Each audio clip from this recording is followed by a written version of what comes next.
Buenos días, ¿cómo están? ¿Cuántos de ustedes están un poquito cansados? Levanten la mano. ¿Sí? ¿Por qué están cansados? ¿Estuvieron aquí el sábado trabajando? ¿Sí? Y el jueves y el viernes.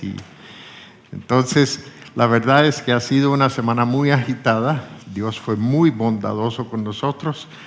Nos llegaron, creo que fueron 92 huéspedes especiales y pues nosotros estamos muy agradecidos con Dios por eso. Me voy a ubicar bien aquí, cerquita de la mesa y no demasiado cerca de este hueco donde me caigo siempre. Me recordó Diego de eso esta mañana, entonces tengo que estar pendiente. Esta mañana me corresponde a mí dar la charla y quiero hablar del el mismo tema que estuve hablando el domingo hace 3 semanas, cuando estuve predicando, y quiero simplemente ayudarles a entender unos conceptos de esto que creo que son muy importantes, particularmente para nuestra iglesia y para ustedes. Y quiero que vean unas diapositivas que pedí ahí. Miren, tenemos todas estas decoraciones, las dejamos para que ustedes las vieran. ¿Qué les parecen los globos? Todo eso. Pero uno de los grandes problemas es que esto baja tanto que ustedes allá en la última fila ven la mitad de la pantalla. Pero quiero que miren estos diapositivas.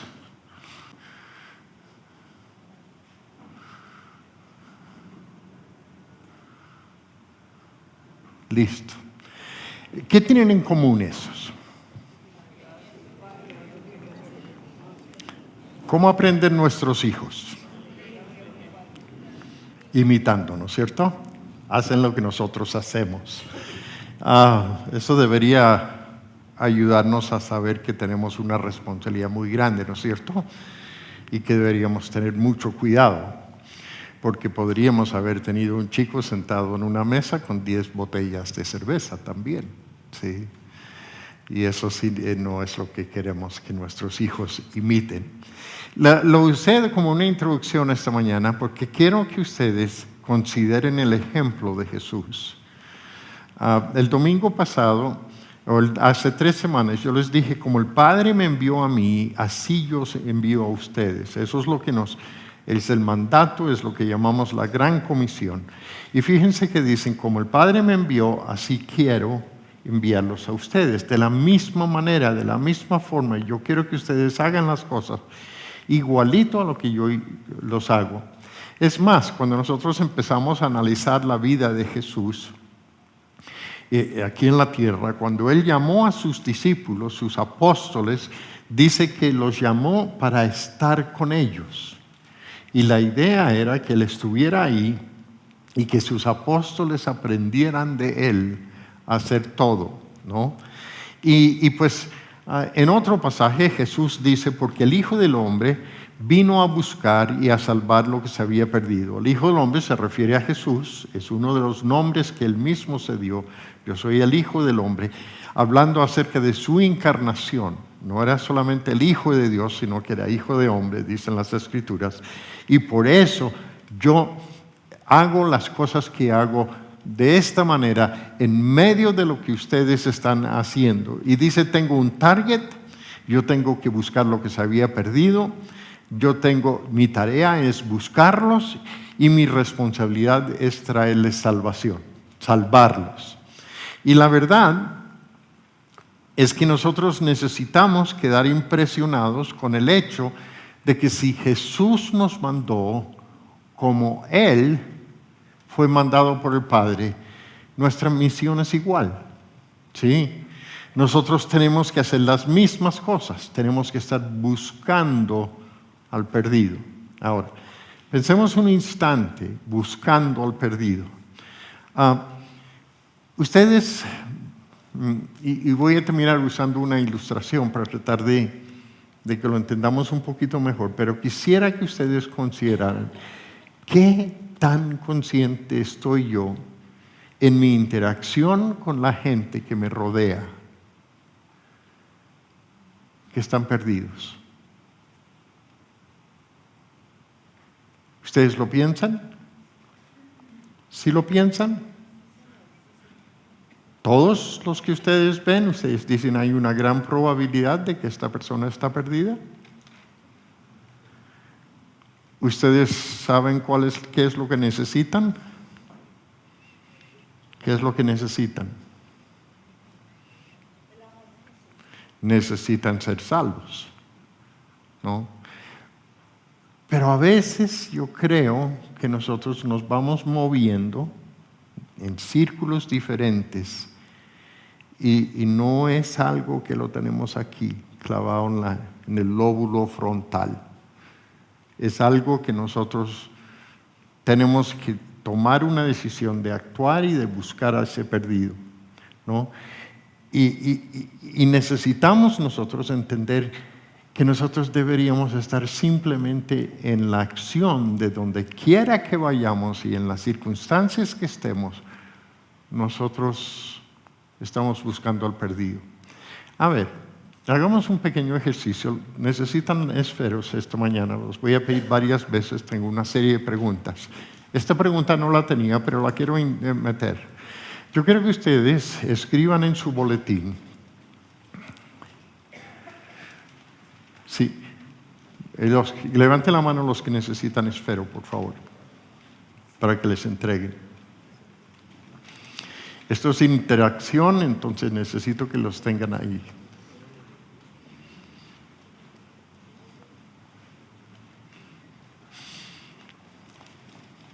Allá atrás hay alguien que está levantando la mano también.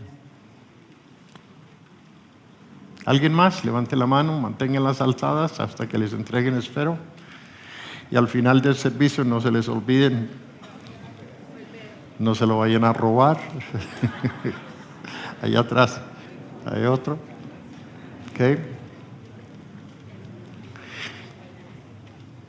Quiero que hagan un ejercicio, un pequeño ejercicio, de la gente de tu círculo de acción. ¿Quiénes hay que están perdidos? Escribe 5 nombres, 5 nombres.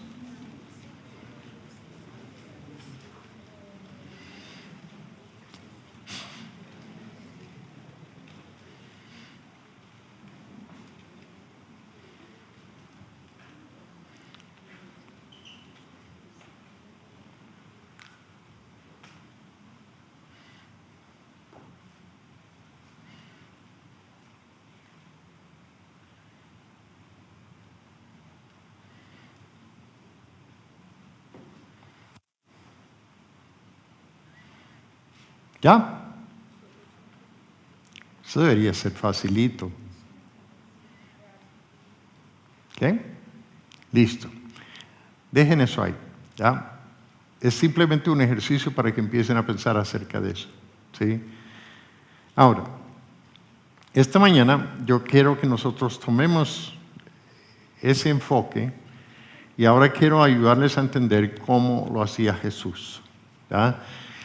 Y lo primero que vamos a hacer es que le vamos a preguntar a él, bueno Jesús, ¿tú cómo es que haces tu tarea? ¿Cómo haces tu trabajo? Y vamos a encontrar en el Evangelio de San Juan varios pasajes que nos van a ayudar a entenderlo. Entonces el primero es 4:34, versículo 4:34, él dice, mi alimento es hacer la voluntad del que me envió y terminar su obra. Este versículo lo vamos a profundizar un poquito más adelante. Mi alimento es hacer la voluntad del que me envió. ¿Quién envió a Jesús? El Padre. Y así como el Padre me envió a mí, así los envió a ustedes. Entonces, ¿quién nos envió a nosotros? Y él dice, mi alimento es hacer la voluntad del que me envió y terminar su obra.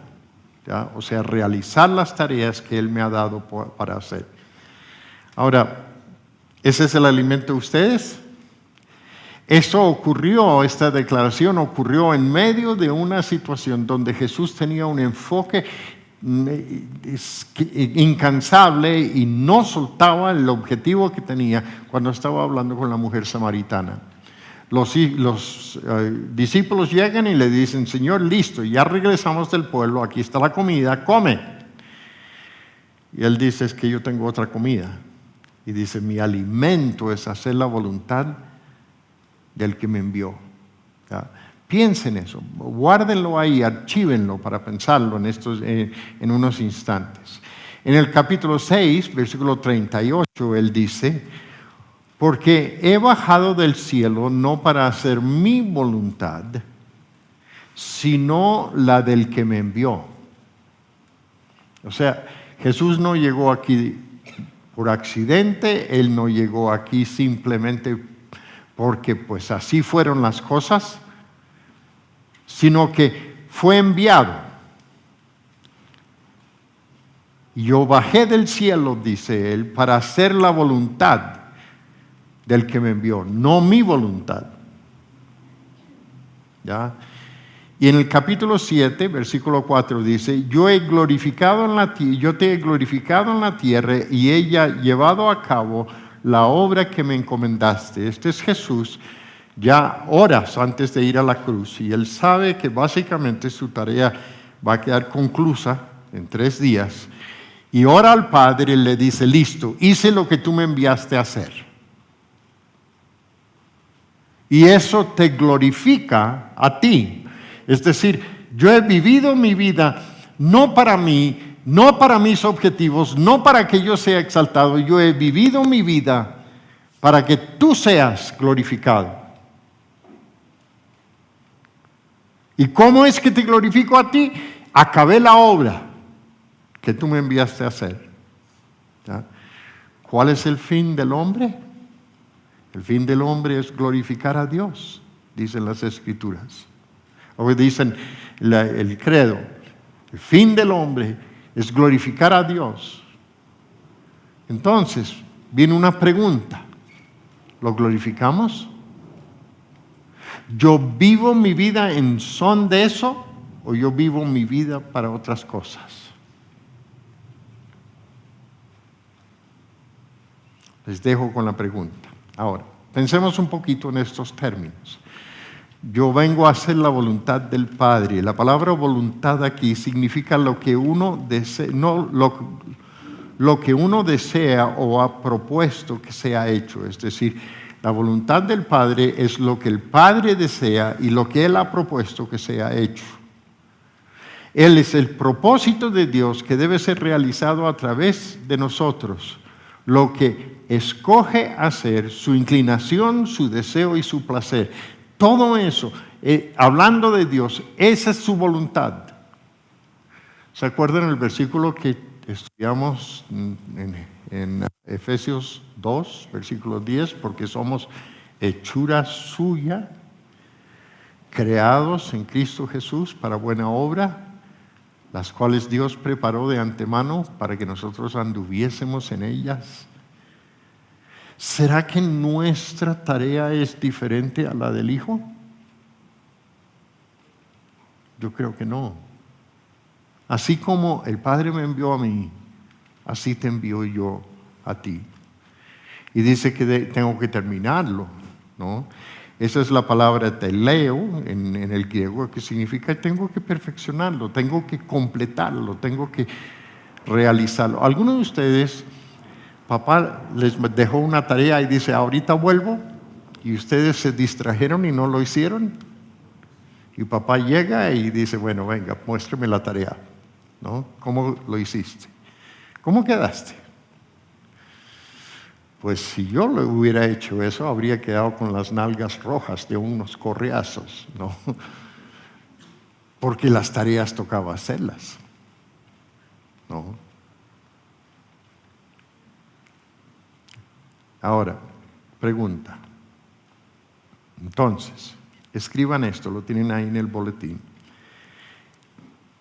¿Cuál debería ser mi enfoque durante mi estadía aquí en la tierra? Creo que ustedes tienen la pregunta un poquito diferente. ¿Cuál debería ser mi enfoque durante mi misión? Escriban.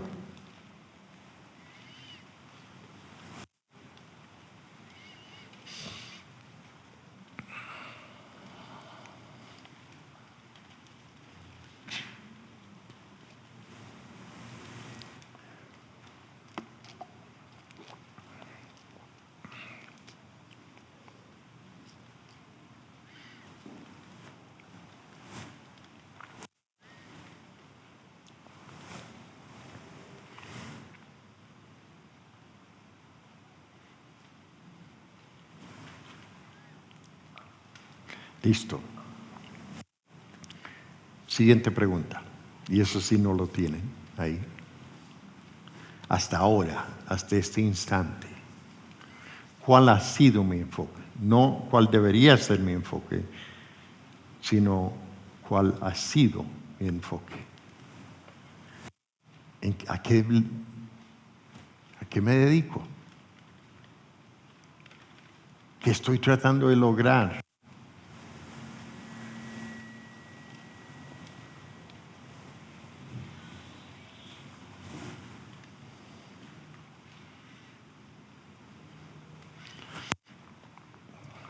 Listo. Es muy fácil que nosotros digamos, esta es la tarea que tienes que hacer. Pero ¿cómo? ¿Cómo la logro? ¿Cómo lo cumplo? Pues Jesús también nos enseñó acerca de eso. Juan capítulo 5, versículos 17 y después 19 al 20. Mi Padre aún hoy está trabajando y yo también trabajo. Ese es el versículo 17. Pasando al 19 dice, entonces Jesús afirmó, ciertamente les aseguro que el Hijo no puede hacer nada por su propia cuenta, sino solamente lo que ve que su Padre hace. Porque cualquier cosa que hace el Padre, la hace también el Hijo. Si ven la razón por las fotos, o sea, llega el Hijo aquí a la tierra y su intimidad fue tal con el Padre que él veía, observaba lo que el Padre estaba haciendo, lo que estaba haciendo en su entorno, y se unía a eso, y trabajaba en eso. Y saben ustedes, yo he descubierto que cuando uno obra de esa manera, en intimidad con el Padre, buscando la voluntad del Padre, escuchando la voz del Padre, cuando uno escucha y es motivado por el Espíritu de Dios a hacer las cosas son mucho más fáciles. Las palabras de uno se dicen en el momento preciso y a la manera precisa, de tal forma que tienen el efecto deseado. Es decir, esto no es que nosotros salgamos al azar a hacer lo que a nosotros se nos ocurra. No. Nosotros de alguna manera tenemos que desarrollar una intimidad tal con Dios que nosotros vamos mirando lo que Él está haciendo. Ahora, bueno, déjenme terminar la siguiente parte. La única garantía de éxito es trabajar en unión con el Padre. Noten ustedes capítulo 5, versículo 30 de Juan. Yo no puedo hacer nada por mi propia cuenta, juzgo solo según lo que oigo. Mi juicio es justo, pues no busco hacer mi voluntad, sino cumplir la voluntad del que me envió. Es decir, ¿qué está diciendo Jesús? O sea, yo escucho al Padre y hago. Y en el capítulo 8, versículo 29 dice, el que me envió está conmigo, no me ha dejado solo, porque siempre hago lo que a Él le agrada. Ahora, cuando Jesús se fue al cielo, le mandó a los discípulos y por extensión a nosotros que fueran testigos de Él. ¿Se acuerdan Mateo capítulo 28? Dice, me seréis testigos en Jerusalén, en Judea, en Samaria y hasta lo último de la tierra. Ese es Hechos capítulo 1. Pero en el 28 dice, id y haced discípulos a todas las naciones, bautizándolos en el nombre del Padre, del Hijo y del Espíritu Santo, enseñándoles que hagan todas las cosas que yo os he mandado. Y he aquí que, he aquí yo estoy con vosotros hasta el fin del mundo. En Hechos capítulo 1, versículo 8 dice que debemos ir, pero debemos primeramente esperar la llegada del Espíritu Santo. ¿Por qué? Porque esto no lo hacemos solo, lo hacemos acompañado. O sea, de alguna manera, cuando nosotros salimos de nuestra casa por la mañana, e inclusive cuando estamos en nuestra casa, nosotros tenemos que estarle diciendo: Dios, por favor, dime qué hago, qué digo. Y en medio de ese diálogo con el Espíritu de Dios, nosotros deberíamos actuar.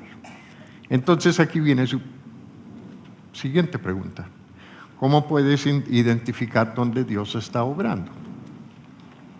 Escriban, piensen un momentico y traten de ver. Y ahorita les voy a dar una ilustración.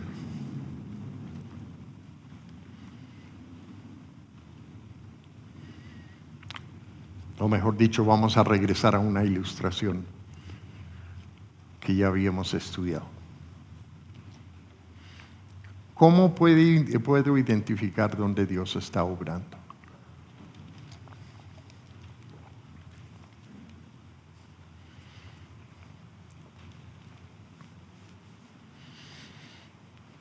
¿Cómo sería?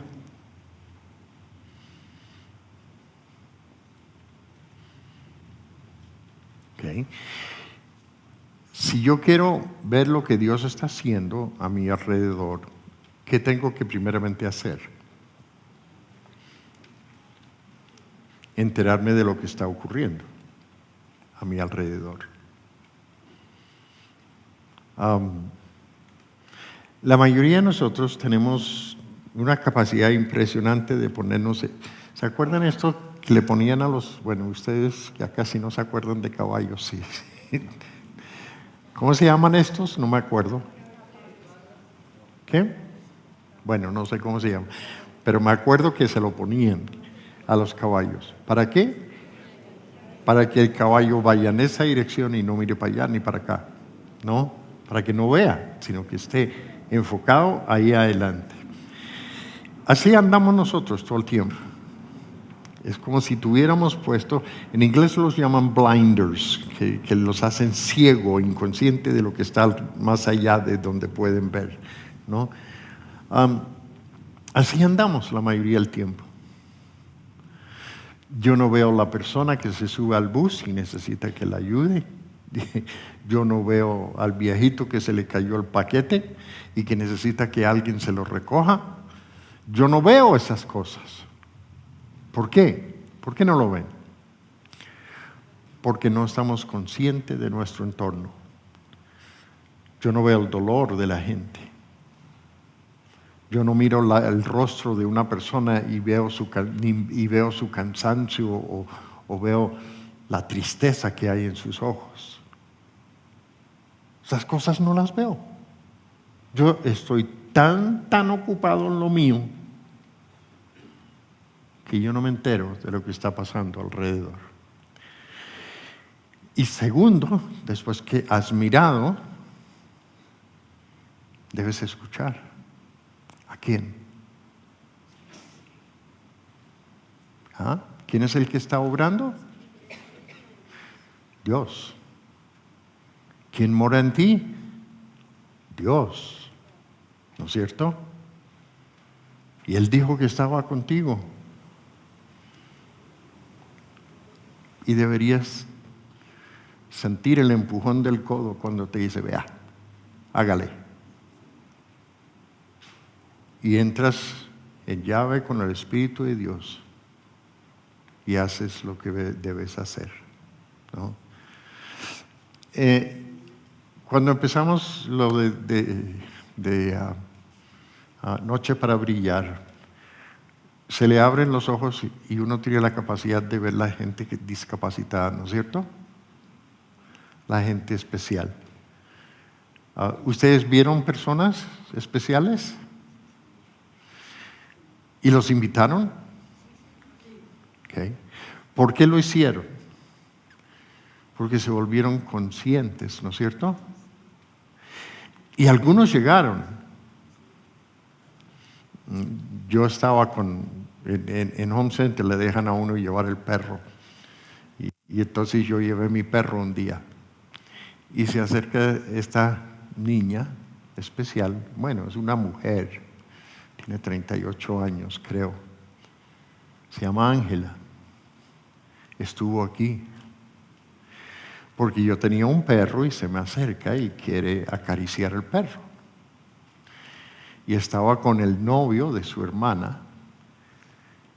Y entonces yo dije, Lingo, esto no pasó por casualidad.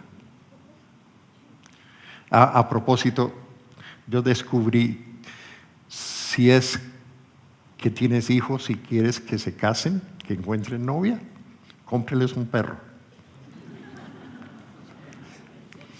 Mientras más curioso, mejor, ¿no? Porque todos se acercan a ver un perro. Es como un imán. Y ocurrió. Se acercó, la invité, fue toda una tarea. Fue llamar a la hermana y después la hermana que supiera el video. O sea, fue todo un trabajo para que eso ocurriera. Y Ángela llegó aquí el viernes pasado. Vi a otros que se subió al ascensor, una familia completa en nuestro hogar. Yo nunca había visto la niña que tiene Downs. Descubrí que era la hermana de la esposa del señor que vive en el 502. Él se llama Andrés. Le llevé un formulario, pero no pudimos coordinar porque habían salido y no llegaron, pero el contacto está. ¿No? Si notan que no es ni tan difícil obrar donde Dios está obrando.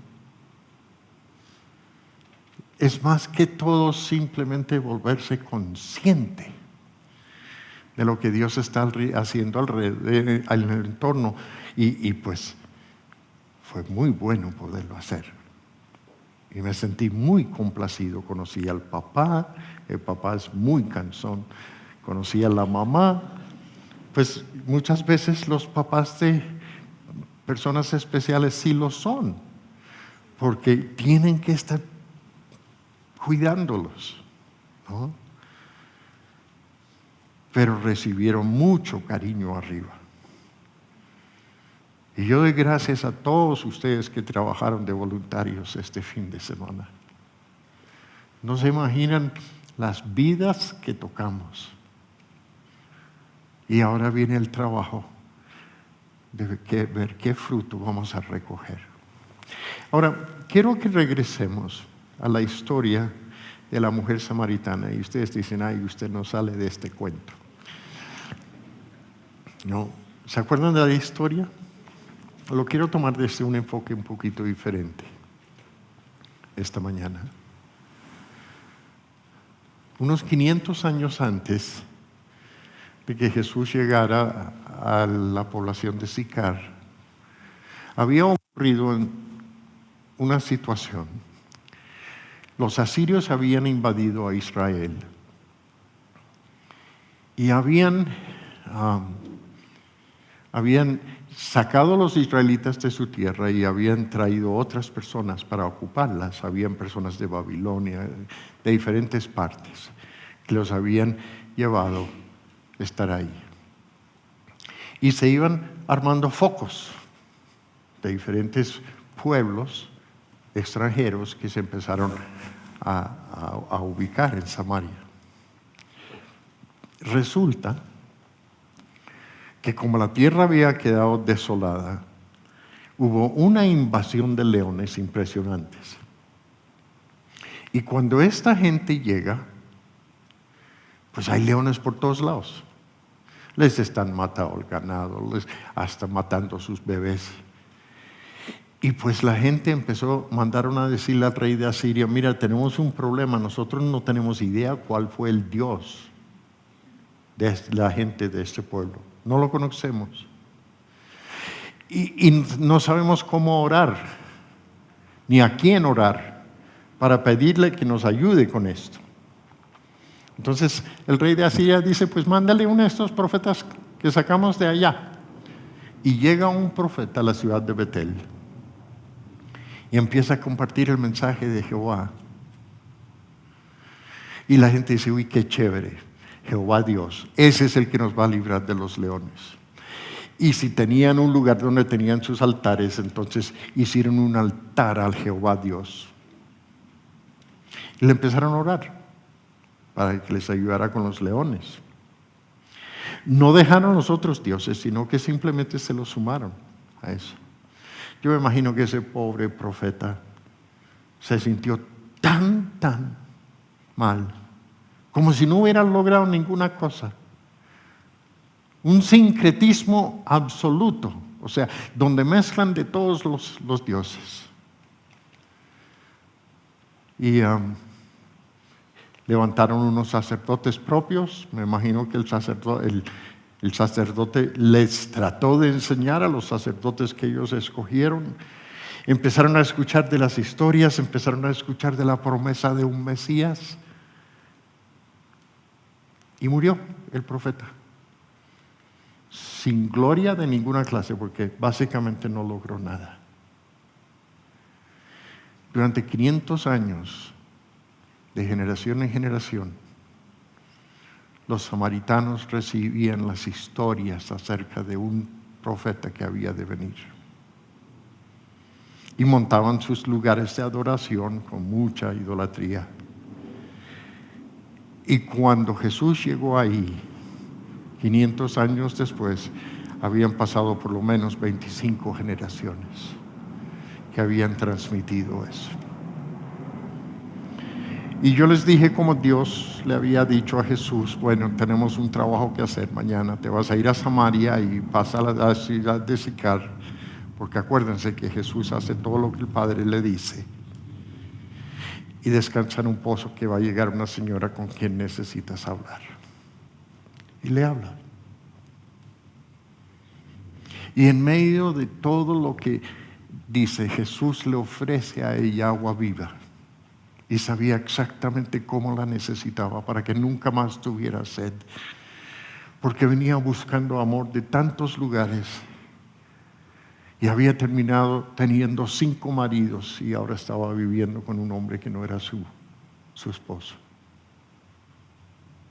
Y cada vez su vida se volvía más vacía. Y ese día cuando llegó al pozo, estaba seca. Y Jesús usa el ejemplo del agua. Y le dice, yo te puedo dar agua viva. Y nunca más vas a tener sed. Y ella dice, ¿cómo así? ¿De dónde vas a sacar el agua si no tienes ni con qué sacarlo? Y él dijo, es que el agua que yo te ofrezco es diferente. Entra en tu corazón y en ti van a correr ríos de agua viva y nunca más vas a tener sed. Y ella dice, ¿y tú eres mayor que nuestros padres, Jacob y todos los demás? El que hizo este pozo. Él dice, si tú supieras quién te habla. Y le dijo, ve, busca a tu marido. ¿Sí ves cómo abre el espacio, Jesús? Y ella le dice, es que no tengo marido. Jesús le dice, lo sé. Yo sé lo mucho que has sufrido. Yo sé que has tenido 5 maridos. Y que el que ahora tienes no es tu esposo. Y ella dijo, me parece que eres profeta. Yo sé que viene un profeta algún día, nos han dicho. Y cuando Él venga nos va a enseñar todas las cosas. Y Jesús le dice, es que yo soy ese profeta. En ese tiempo, los discípulos llegan y ven a Jesús, y esto es lo que dice. Dice, se sorprendieron de verlo hablando con una mujer, aunque ninguno le preguntó, ¿qué pretendes o de qué hablas con ella? Detengámonos un instante. Se sorprendieron de que hablara con una mujer. Ok, listo. Los discípulos ya habían excluido al 50% de la población. ¿Me entienden? O sea, Nosotros no le vamos a hablar a las mujeres porque no debemos hablar con ellas. A ellas no les podemos ofrecer agua viva. Si esa mujer hubiera llegado con cualquiera de los discípulos ahí en ese pozo, ninguno de ellos le habría dirigido la palabra, porque eso no se hacía. ¿Quién le dijo a Jesús, háblale? Pues su papá. Yo siempre hago lo que el Padre me dice. Y le habla. A ver, ¿hay personas que están excluidas de tu círculo de trato? ¿Por prejuicios o por cualquier otra razón? Que tú simplemente no les diriges la palabra, tú simplemente piensas que para ellos no es, o que si es para ellos va a tener que ser otro porque tú no puedes.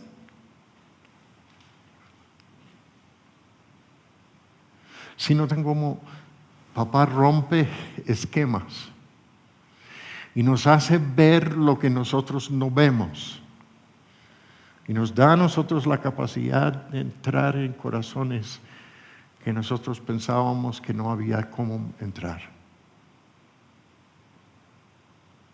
Si notan el contraste, la lección que tenían que aprender los apóstoles. Si papá dice que háblale, pues háblale y ofrécele agua viva. No le preguntaron. Y la mujer deja el cántaro y se volvió al pueblo. Y llegó allá y le dijo a los del pueblo, vengan a ver a un hombre que me ha dicho todo lo que he hecho. ¿No será este el Cristo? Y salieron los del pueblo y fueron a ver a Jesús. Mientras tanto, sus discípulos insistían, Rabí, come.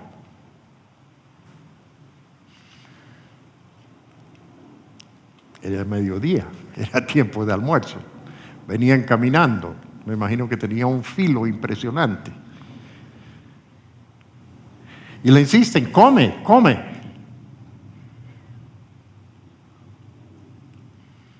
¿Y qué le responde Jesús?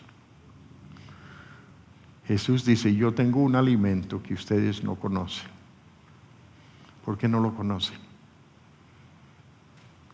Porque no habían escuchado la voz del Padre. El enfoque era único de Jesús. No tenía ni pensamientos de comida, ni hambre tenía, porque estaba en una misión.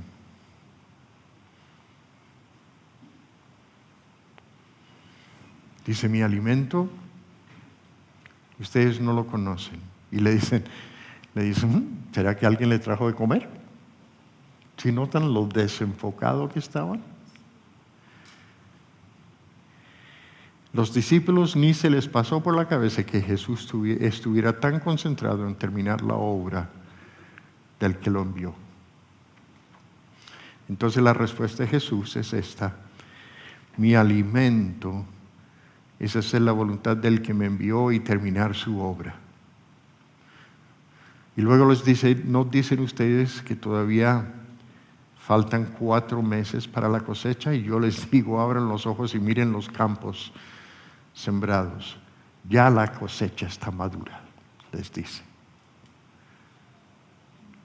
Nosotros muchas veces no vemos la cosecha. Nosotros no nos percatamos de lo que está maduro. En mi mente, yo tengo el cuadro de que cuando Él les dice, miren la cosecha, ya venían saliendo los hombres del pueblo, acercándose a Jesús, y que les dijo, levante la mirada y vean, la cosecha está presta, está lista. Y dice esto, ya el segador recibe su salario y recoge el fruto para vida eterna.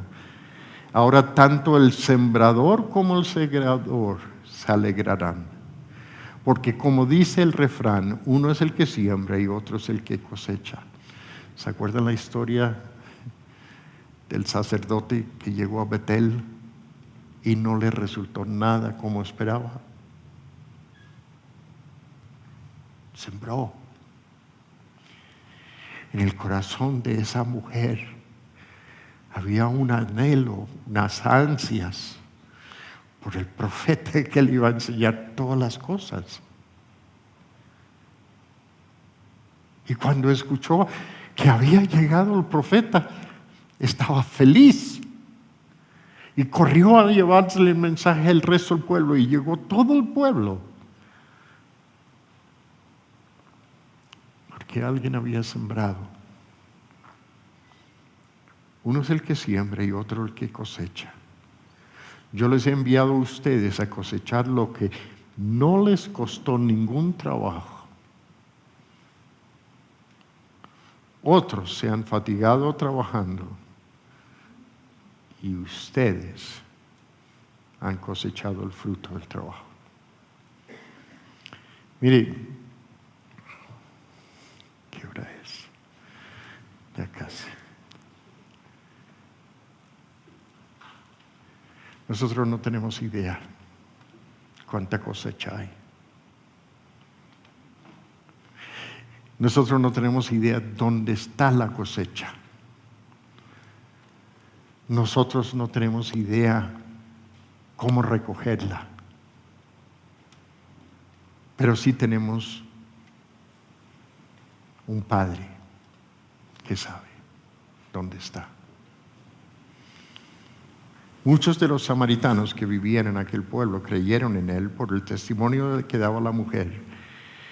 Me dijo todo lo que ha hecho.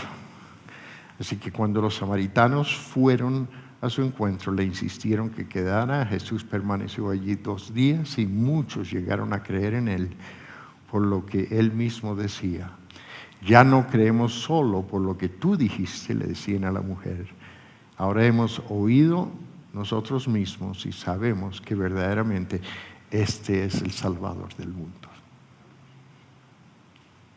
Arrepentimiento genuino, salvación, llegó finalmente a Sicar, después de 500 años.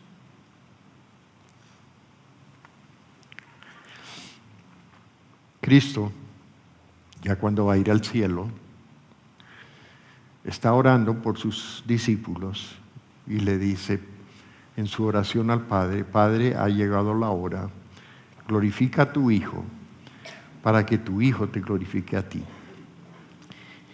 ya que les has conferido autoridad sobre todo mortal para que les conceda vida eterna a todos los que le has dado. Esta es la vida eterna, que te conozcan a ti, el único Dios verdadero, y a Jesucristo a quien tú has enviado. Y escuchen, yo te he glorificado en la tierra, he llevado a cabo la tarea que me encomendaste. ¿Se acuerdan? Efesios 10. Dios te pone aquí, en Bogotá, Colombia, durante esta época, te da un entorno y te dice: yo estoy obrando, venga y ayúdeme. Tu tarea es unirte a eso. Y tu anhelo debería ser terminar tu carrera y poder declarar: Padre, yo te he glorificado. He completado la obra que tú me diste para hacer. Y mira, honestamente yo tengo muchas preguntas. A medida que uno se acerca más a la eternidad, uno va cogiendo un poquito de deseo de saber: ¿será que le he glorificado? ¿Será que he completado mi tarea? ¿Cuántas cosas pasaron, cuántas circunstancias pasaron por mi mirada y yo ni me percaté?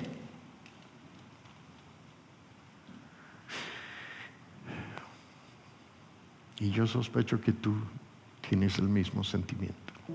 Pregunta, saquen sus esferos. ¿Cómo te vas a unir tú a lo que Dios está haciendo a través de Día Cero?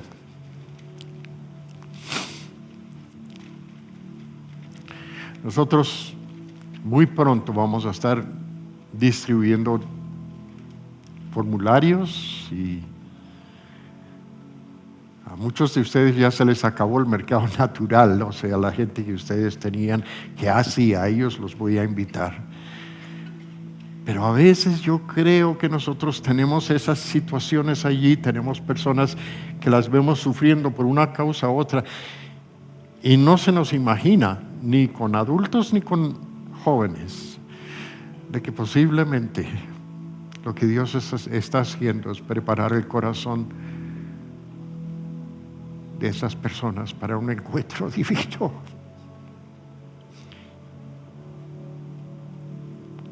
¿A quién vas a invitar? ¿Por qué no le echas cabeza?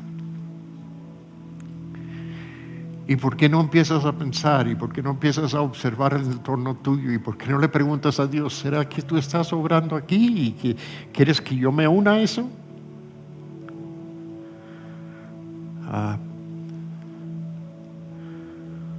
Mira, había una época cuando ustedes se llevaban formularios y dieron un alto porcentaje de los que traían invitados, pero que ya como que se apagó. Y a veces necesitamos algo como esto para pellizcarnos y decir, oiga,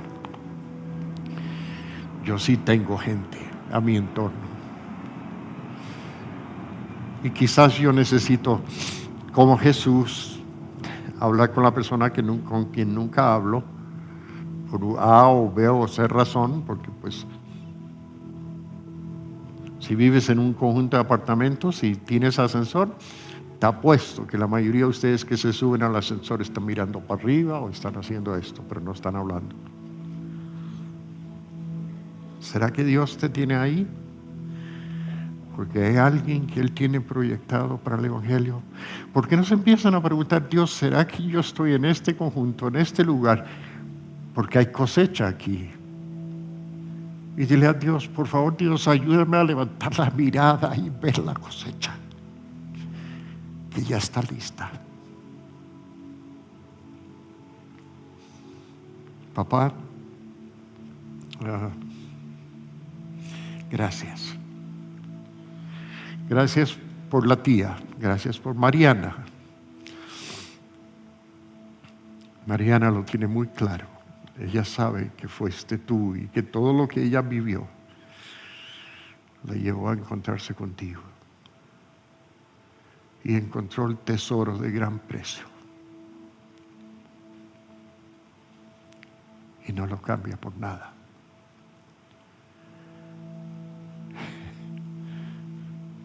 Nosotros tenemos ese tesoro de gran precio que podemos estar repartiendo por todos lados y nunca se agota. Por favor, enséñanos a ver dónde estás obrando y ayúdanos a unirte a ti. Si tú estás aquí y no conoces a Jesús, quizás este es tu momento. Quizás tú estás aquí y el Espíritu de Dios te trajo aquí hoy porque Él quiere tener un encuentro divino contigo. Y quizás tú necesitas que alguien como Matilde o cualquier otra persona se siente contigo y te explique. Para eso tenemos gente adiestrada y preparada con un corazón muy deseoso de ayudarte. Y si tú quieres aceptar a Cristo como Salvador personal, te pido que levantes la mano. Y alguien se te va a acercar. Hay alguien que diría, yo quiero. Levante la mano. Hay alguien. Aquí hay una persona, por favor. Alguien más que levantaría la mano. Siga, por favor. Siga. Alguien más que levantaría la mano. Papá, tú sigues obrando y sí, hay cosecha. Solo hay que levantar la mirada y verla. Y te ruego, papá, que nuestro pan sea hacer la voluntad tuya.